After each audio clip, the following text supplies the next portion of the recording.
Hello students, my name is Manisha and welcome to my YouTube channel. Students, आज मैं आपको जो चैप्टर स्टार्ट करवाने वाली हूँ वो है वैल्यूएशन ऑफ शेयर्स। इस चैप्टर के ऊपर स्टूडेंट्स मैंने 1 साल पहले ही वीडियोस बना दी थी जब मैंने अपना चैनल स्टार्ट किया था, और वो वीडियोस जो है बहुत काफ़ी अच्छी चल भी रही हैं, लेकिन उसमें कुछ वॉइस से रिलेटेड इश्यूज़ हो रहे हैं। स्टूडेंट्स को उसमें सुनाई नहीं दे रहा अच्छे से, क्योंकि उस टाइम पर मेरे पास माइक भी नहीं था। ठीक है, तो स्टूडेंट्स की प्रॉब्लम को देखते हुए मैंने ये डिसाइड किया कि मैं इस चैप्टर को एक बार फिर से आपको करवाऊंगी। ठीक है, तो अब हम जो है आज की वीडियो से हम ये चैप्टर अपना स्टार्ट करेंगे, वैल्यूएशन ऑफ शेयर्स। तो मैं आपको बता देती हूँ कि हम इस चैप्टर में क्या क्या कवर करेंगे। सबसे पहले हम इसमें देखेंगे मीनिंग ऑफ शेयर, शेयर क्या होता है, एंड फिर हम टाइप्स ऑफ शेयर्स के बारे में इसमें पढ़ेंगे, एंड वैल्यूएशन ऑफ शेयर्स क्या होता है, और शेयर्स की वैल्यूएशन करने की हमें ज़रूरत क्यों पड़ती है, और वैल्यूएशन ऑफ शेयर्स को कौन कौन से फैक्टर्स जो है अफेक्ट करते हैं। ठीक है, एंड लास्ट जो इसमें टॉपिक होगा methods of valuation of shares.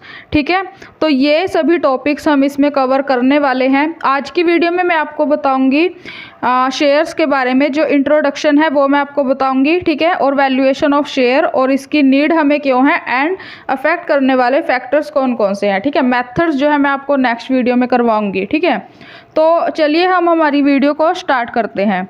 तो शेयर्स क्या होते हैं, ठीक है, सबसे पहले हमें पता होना चाहिए कि शेयर्स क्या होते हैं। ठीक है, तो मैं आपको एग्जांपल के थ्रू बताती हूँ कि शेयर्स एक्चुअली में होते क्या हैं। तो फॉर एग्जांपल कि आपके पास एक कंपनी है आपकी, और उस कंपनी को चलाने के लिए आपको फंड्स की ज़रूरत है, पैसों की ज़रूरत है। ठीक है, तो अब आप वो पैसे जो है बैंक से ले सकते हो, पब्लिक से ले सकते हो, या फिर फाइनेंशियल इंस्टीट्यूशन से ले सकते हो। ठीक है, तो आपने क्या डिसाइड किया कि आप पब्लिक को बोलोगे कि आप हमारी कंपनी में पैसा लगाओ। तो अब पब्लिक आपकी कंपनी में पैसा क्यों लगाएगी? अगर उनको कोई बेनिफिट होगा, कुछ मिलेगा, तभी वो पैसा लगाएंगे आपकी कंपनी में।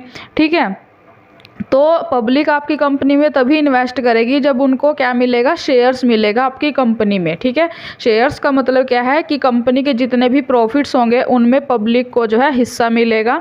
ठीक है, तभी वो अपना पैसा जो है आपकी कंपनी में इन्वेस्ट करेंगे। ठीक है, तो अब आप देखो, आपको 20 लाख रुपए की ज़रूरत है। सपोज कीजिए कि आपको 20 लाख रुपए की ज़रूरत है अपनी कंपनी को चलाने के लिए।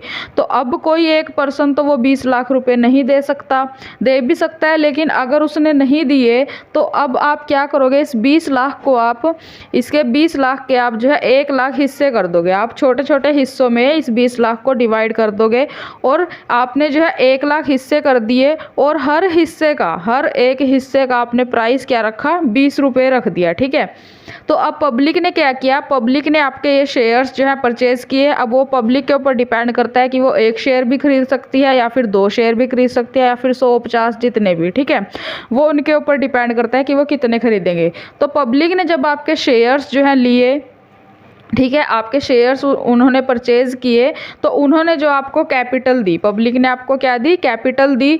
और कंपनी की लैंग्वेज में उस कैपिटल को क्या बोलते हैं, शेयर कैपिटल बोलते हैं। ठीक है, तो बेसिकली जो 20 लाख के छोटे छोटे हिस्से हमने किए थे, 1 लाख हिस्से किए थे, उन्हीं हिस्सों को हम शेयर्स बोलते हैं। ठीक है, तो अब सेकंड है, इसमें टाइप्स क्या है हमारे पास शेयर्स के।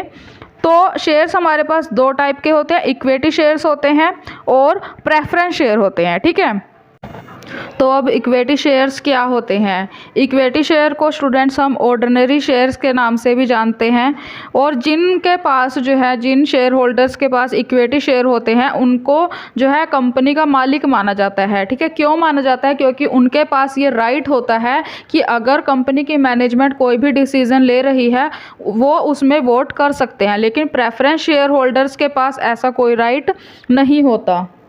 स्टूडेंट्स, इक्विटी जो शेयर होल्डर्स होते हैं वो रिस्क को जो है, रिस्क ज़्यादा लेते हैं। ठीक है, क्यों लेते हैं वो, क्योंकि एक तो ये है कि उनको डिविडेंड जो है एंड में मिलेगा, सबसे एंड में, तो रिस्क उनका ज़्यादा होता है। ठीक है, क्योंकि अगर कंपनी डूब जाएगी, कंपनी का लॉस होगा, तो उन्हें कुछ नहीं मिलेगा, लेकिन वो फिर भी रिस्क लेते हैं। ऐसा क्यों, क्योंकि अगर कंपनी प्रॉफिट में जाएगी, कंपनी के प्रॉफिट ज़्यादा होंगे, तो उनको जो डिविडेंड है वो भी उनको ज़्यादा मिलेगा। ठीक है, तो इसलिए वो अपनी कैपिटल के ऊपर रिस्क जो है ज़्यादा लेते हैं।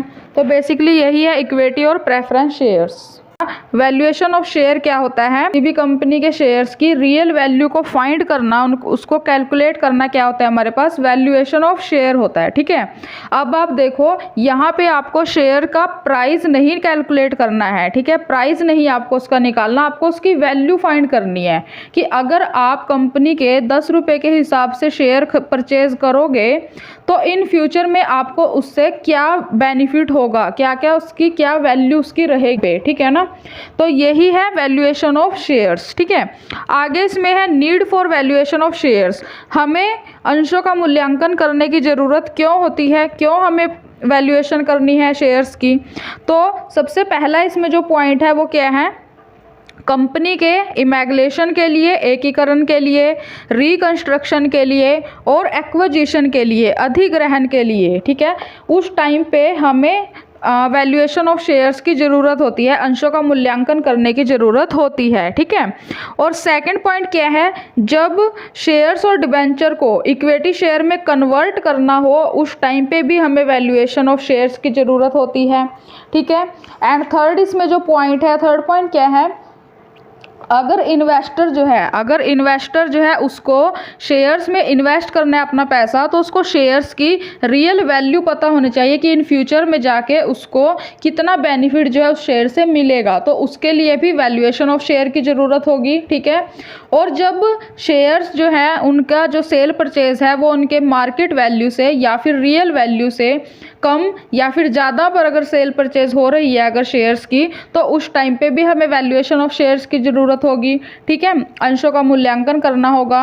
एंड जो लास्ट इसमें पॉइंट है वो क्या है, अगर कंपनी को लोन लेना हो उस टाइम पे भी जो है वैल्यूएशन ऑफ शेयर्स की ज़रूरत होगी, अंशों का मूल्यांकन करने की आवश्यकता होगी, क्योंकि उसी के बेस पर ही कंपनी को लोन दिया जाएगा। ठीक है, नेक्स्ट इसमें क्या है, शेयर्स के वैल्यूएशन ऑफ शेयर्स को अफेक्ट करने वाले घटक कौन कौन से हैं। ठीक है, कौन कौन से इसको चीज़ें अफेक्ट करती हैं वैल्यूएशन ऑफ शेयर्स को। सबसे पहले क्या अफेक्ट करेगा कि कंपनी, हमारी जो कंपनी है, हमारा जो बिजनेस है वो किस टाइप का है। ठीक है, वो वैल्यूएशन ऑफ शेयर को अफेक्ट करेगा। सेकंड क्या अफेक्ट करेगा, इकोनॉमिक कंडीशन, कंट्री की जो इकोनॉमिक कंडीशन है वो अफेक्ट करेगी वैल्यूएशन ऑफ शेयर को। ठीक है, थर्ड क्या है, जो शेयर्स हैं उनकी डिमांड और सप्लाई कैसी है। ठीक है, वो अफेक्ट करेगा वैल्यूएशन ऑफ शेयर्स को। एंड फोर्थ पॉइंट क्या है, कंपनी का मैनेजमेंट कैसा है। ठीक है, कंपनी का मैनेजमेंट कैसा है उसके ऊपर भी डिपेंड करेगा हमारा वैल्यूएशन ऑफ शेयर। ठीक है, एंड गवर्नमेंट पॉलिसी भी अफेक्ट करेगी वैल्यूएशन ऑफ शेयर को। ठीक है, और जो डायरेक्टर्स हैं, ठीक है, उनके द्वारा जो घोषित लाभांश है, डिविडेंड है, ठीक है, वो अफेक्ट करेगा वैल्यूएशन ऑफ शेयर्स को।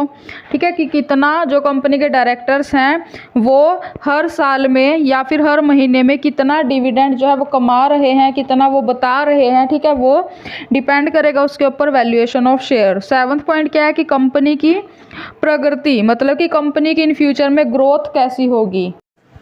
ठीक है, एंड लास्ट इसमें क्या है, बोनस और राइट शेयर्स की संभावनाएं, मतलब कि कंपनी जो है इन फ्यूचर में बोनस शेयर और राइट शेयर्स को इशू कर पाएगी या नहीं, इसके ऊपर भी वैल्यूएशन ऑफ शेयर्स डिपेंड करता है। ये सभी फैक्टर्स जो हैं अफेक्ट करेंगे वैल्यूएशन ऑफ शेयर्स को।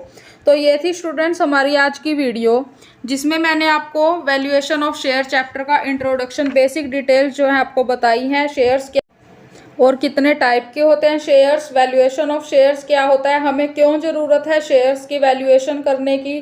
ठीक है, और कौन कौन से चीज़ें अफेक्ट करेंगी वैल्यूएशन ऑफ शेयर्स को। तो आई होप स्टूडेंट्स कि आज की वीडियो आपके लिए यूज़फुल रही होगी। अगर आपको ये वीडियो पसंद आई हो तो आप इस वीडियो को लाइक और शेयर ज़रूर कर दीजिएगा, और चैनल को सब्सक्राइब करके बेल नोटिफिकेशन को ऑन ज़रूर कर लीजिएगा। ठीक है, और एंड नेक्स्ट वीडियो में स्टूडेंट्स हम आगे मेथड्स करेंगे वैल्यूएशन ऑफ शेयर्स के। ठीक है, एंड तब तक थैंक यू सो मच।